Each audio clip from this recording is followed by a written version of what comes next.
What's up, Rockstars? Today I have the pleasure of telling you about my very first impressions of Avalon the Riven by Shadowborn Games. This is the next game by Jamie Jolly. He did Oathsworn to much acclaim, and Avalon the Riven is looking to be just as good, but in a very different way. It's a very different game, and yet a lot of things remind me of Oathsworn when it comes to just how... Look, I'll get into it in a moment, okay? I've played it, had a lot of fun with it. I want to tell you about it right now.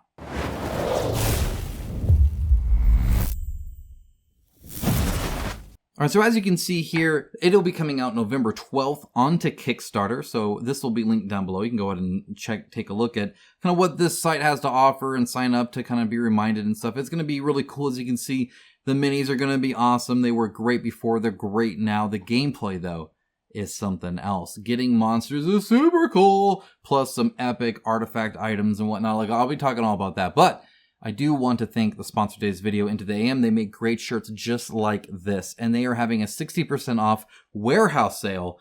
So as you can see right here, 60% off the warehouse sale, plus another 10% with my discount code down in the description below. Feel free to check that out. Go ahead and use that link. Save yourself 10% on top of the 60% already for a huge saving. There's some great deals of some of their even newer stuff, really high quality stuff. This shirt, I'm wearing this one, and you can check the past videos. I've had this shirt for years now. Still looks this crisp, still looks this good.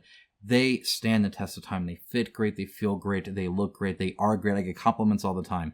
Feel free and check them out. Again, link down in the description below. Into the AM has been sponsoring this channel for a long time now. They enjoy sponsoring creative, hardworking, real, honest people. And I know you fit that bill. They do this all the time, or they partner with people that really have that kind of attitude about them, and I appreciate that from their company. And it does make good stuff, and they know that good stuff sells well, and it does, and that we'll continue to support them. I will, that's for sure. Again, love their stuff. Save yourself 10% extra. Link down in the description below. Okay, so moving back on to Avalon.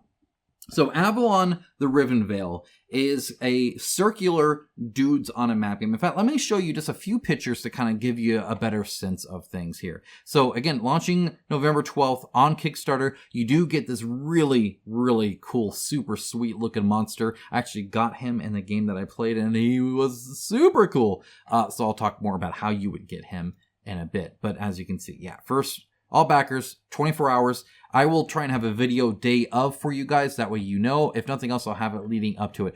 Regardless, you will see this on the channel. I'll be covering it. It's going to be awesome. And this guy, super. Again, that card is so good. So good. Okay. So here is one faction. There are several factions. The version that I played had 4 factions, I believe.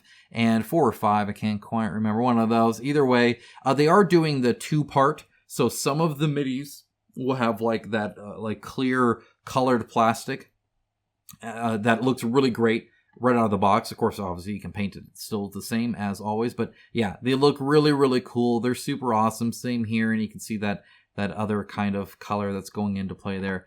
They look great.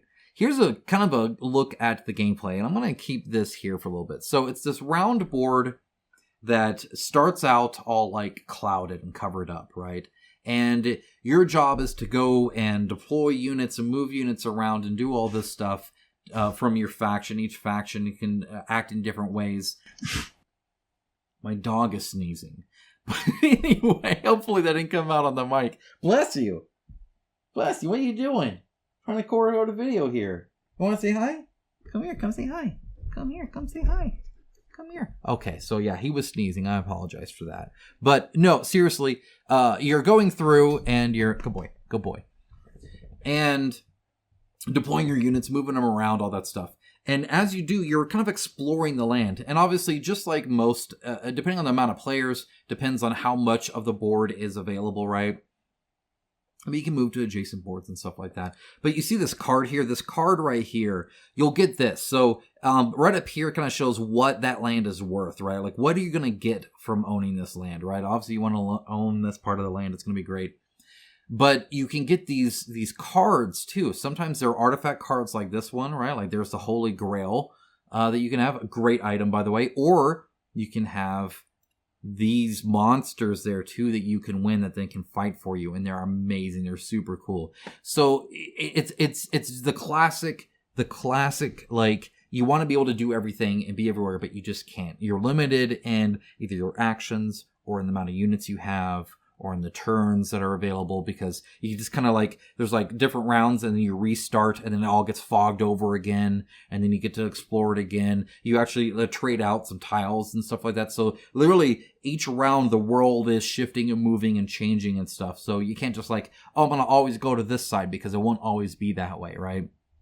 So anyway, you're going through there and you're having to pick and pull what you're doing, and depending on who's going when matters. And it's just, it's that classic kind of thing where, again, you just have to make these tough decisions, these purposeful decisions. And what I really liked, one of the things is that the strategy is really there. When I was playing, I was actually playing with Jamie, and disclaimer, the combat's changed a little bit. So when I get to the prototype, I will show you, obviously, the most up-to-date version, but obviously they're still tweaking things and working on things, so the combat's changed a little bit there, but I wasn't going to necessarily discuss that too much either, because it's not that big of a deal. It's not that big of a deal because there's so much to talk about from a first impression that getting crunchy in the mechanics isn't necessarily what I'm going for here. In the review of the prototype, I'll do that. But so I played the tabletop simulator version with Jamie, and he was kind of able to explain the rules to me, and I was playing within minutes. So I really liked that. It was very easy to learn. If you've played another Dudes on a Map, if you haven't, there might be a little bit more there. But honestly, even then, I feel I could have my parents over, and I could explain this game, and we could be playing it quite quickly, and that's really good. Obviously, you can explain more as you play, but really, it was very much a, hey, here's what you do, here's how the factions work, you're good to go. And that was that, and that was super cool to see. Now, before we get more into this, I did want to let you know that my patrons and YouTube members actually get my first impressions of all of my new games that I play all the time. Again, that'll be linked down in the description below, and there's that YouTube join button. I definitely make it a point to give that first impression, because it's not a full review, and sometimes there's worries, sometimes there's questions, sometimes there's opinions that might change, so I don't want it in my review. And often I play these games several times over, as sometimes many times, depending on the review. Some of them can take a long time to do, because it's a lot of effort to do them. And so that's kind of like, hey, this is an early view of it, and I'll get my review out when I can, right? And so I do that for my supporters on Patreon, YouTube members. They really help support me buying these games, and in turn, I help them know exactly what I'm thinking of, even at that first impression, which is a cool thing to capture. So I'm glad I can. Again, that's all linked down below. Thank you so much. Let's get back to the first impressions here. Now, obviously, like I said, the main draw for me is this right here. It is the cards, is the monsters, and the artifacts you can get, and just those increases.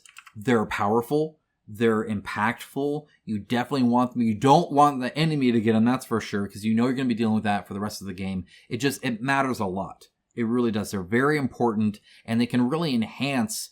I mentioned this up here, meaning what you get there, right? But this enhances things too, right? And so, as you can see, there's like points right there. So it really does matter what you get, and you really want to make sure that you're getting exactly what you want. And plus, those monsters just are so cool.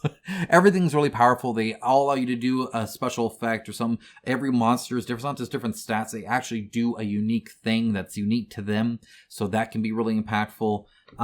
It's really cool to be able to like split guys off or not, and have a leader or don't have a leader, and build settlements, and you're doing all the typical stuff. And again, I'm not going to get too much into the nitty gritty of the mechanics. Just know that when it comes to fighting over territory, this one was more impactful than most of the others I've done because of this card. It's not just that land. It's not just that battle and those units that are there. It's what you can potentially get out of that that's unique for this one instance.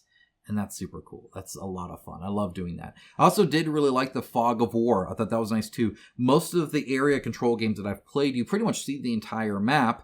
And there might be something like you don't know where the battles are going to be, where here you can definitely tell where the battles are going to be. Except the last turn, people can move out and be like, oh, I thought there was going to be more there, and there's not. Sometimes going last really matters because of that. Again, I'll get into strategy in a bit, but I really liked the Fog of War system just because you don't necessarily know what you're getting into. And granted, there's a little bit of randomness there, right? Where, maybe, you were hoping for a monster, you didn't get a monster. But the thing is nothing I ever saw out of the entire game was useless. Everything was useful to me. Every territory, every card, I wanted it all. There was nothing, and I was like, that's not what I'm like building towards, or it doesn't work well for what I'm doing, or anything like that.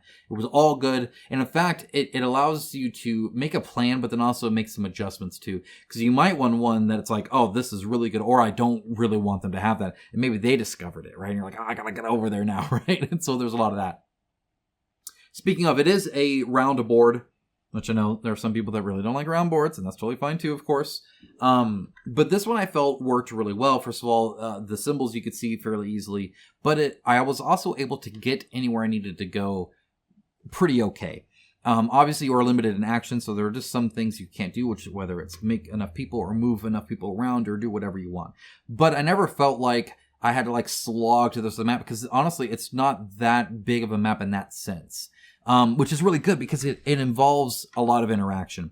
There was never a time where I was just doing my own thing and he was just doing his own thing. No, even on 2 players, and I can see this scaling extremely well, where you could easily, you're always running into people and you're always contesting with people and nobody is happy just staying in their own little corner. That's not one of the things here at all. You are definitely going to be involved with other players, so that was also really cool. All right, so another thing is obviously the path to victory, and that is involved in many different ways. That is obviously how, like, you gain points, right, essentially, and the things you can do there. But you can honestly do different things. So you can invest more in your faction. You can move around and get all the extra cards. Or you can focus on just double dipping points where you can. Or, there's a whole host of things. And again, the mechanics are still kind of being worked on. So I don't want to get too technical in that quite yet until I get a final prototype. But there were various ways you could get to play and focus on and do. And everything seemed like it led me towards a victory or a defeat. Everything seemed valuable. It wasn't like, I didn't even mess with that. But at the same time, if I do mess with that, it's beneficial to me. And like in a real sense, which I really appreciated as well. So look, the minis are cool. The art's great. It plays quick. It's easy to learn. It's fun to play. It's compact. There's a ton to love about this. I thoroughly enjoyed my time. These kind of games don't always go super well with a tabletop simulator. This one I felt really did. That being said, it was just the tabletop simulator. I'll get the physical game. I'll play with real people. I'll let you know. So stay tuned for that, of course. But I did want to give you kind of my first impressions, because I have played it and I have thoughts about it. It was quite good. Again, very, very nice. Again, just really, really pleasant time playing it. And at the end of the day, when it comes to it, that's what I want. I want to try the other factions because they all play so different. Again, there's so many things to mention. I don't want to inundate you with like minutia that might change or from just one play session, obviously. But it was hard to even pick a faction, and then even they all acted unique, and the units were different. I had different amounts. There was a lot going on. So it looked really good. I'm gonna definitely be looking at it. I think you should too. If nothing else, sign up so you can be kind of notified. And again, I let my patrons know about this ahead of time. I make my first impression videos on Patreon every time I play a new game. I'll record a quick say, hey, I really enjoyed this. This is what I like. I'll kind of spit it out. It's just a quick couple minutes, but it lets you know, hey, here's my initial thoughts. Here's kind of what I'm leading up to. Sometimes there's worry. Sometimes there's good. Sometimes there's bad. Just depends, right? It's that first impression you get, which I think is cool to capture, but in a way to where it's only to a group that is serious enough not to take that as a full review, right? Which I don't want to do. And that's why I kind of do these typically with my patrons and YouTube members. So if you'd like to help support the channel and get early access to stuff like that, that is linked in the description below, or there's that join button for the YouTube portion of it. As always, thank you so much to all my supporters. Thank you guys for watching, and I'll talk to you guys again very, very soon with some more unboxings, reviews, and news updates. So stay tuned for those. Guys, thanks so much. Have a great day. Take care. Bye, guys.